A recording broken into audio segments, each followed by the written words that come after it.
সারা ভারতের মধ্যে তীরন্দাজ হয়ে দেশের মুখ উজ্জ্বল করতে চায় পূর্ব বর্ধমানের রায়নার প্রত্যন্ত গ্রাম নতু মোহনপুর এলাকার এক যুবক।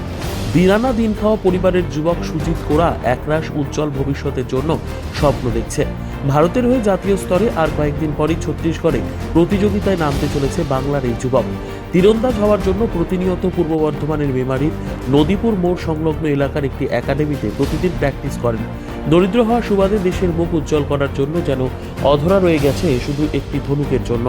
পরিবার দরিদ্র সীমার মধ্যে থাকার কারণে ধনুক কেনার মতো টাকা পয়সা না থাকায় ছত্তিশগড়ে কিভাবে জাতীয় স্তরে তীরন্দাজ হয়ে কিভাবে করবেন সেই নিয়ে খুবই চিন্তিত যুবক ও তার পরিবার। বুধবার সেই স্বপ্ন সফল করতে রায়না এক ব্লকের ভিডিও সুজিতের পাশে দাঁড়ায়।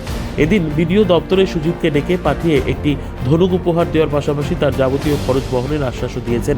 খুবই খুশি পাওয়ার ফলে সুজিত দেশের মুখ যাতে উজ্জ্বল করতে পারে তার জন্য সর্বস্ব দিয়ে এই তীরন্দাজ প্রতিযোগিতায় দেশের হয়ে মুখ উজ্জ্বল করবে বলে জানিয়েছেন তিনি। দিনানা দিন খাওয়া পরিবারের যুবক তথা সুজিত কোরা এখন শুধুই স্বপ্ন দেখছে জাতীয় স্তরে দেশের মুখ উজ্জ্বল করা তীরন্দাজ হয়ে। তার এই অধরা স্বপ্ন যাতে সফল হয় তার জন্য পাশে দাঁড়িয়েছেন রায়না এক ব্লকের ভিডিও।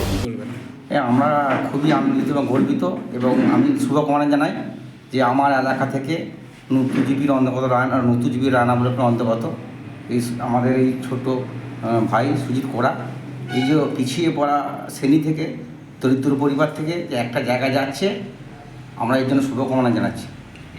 যে আগামী দিনে আমরা চাই যে আরও বড় জায়গায় যাক এবং অলিম্পিকের চান্স পাক, সারা ভারতবর্ষের মুখ উজ্জ্বল করুক, এইটা আমরা কামনা করি রায়না পঞ্চায়েতের পক্ষ থেকে।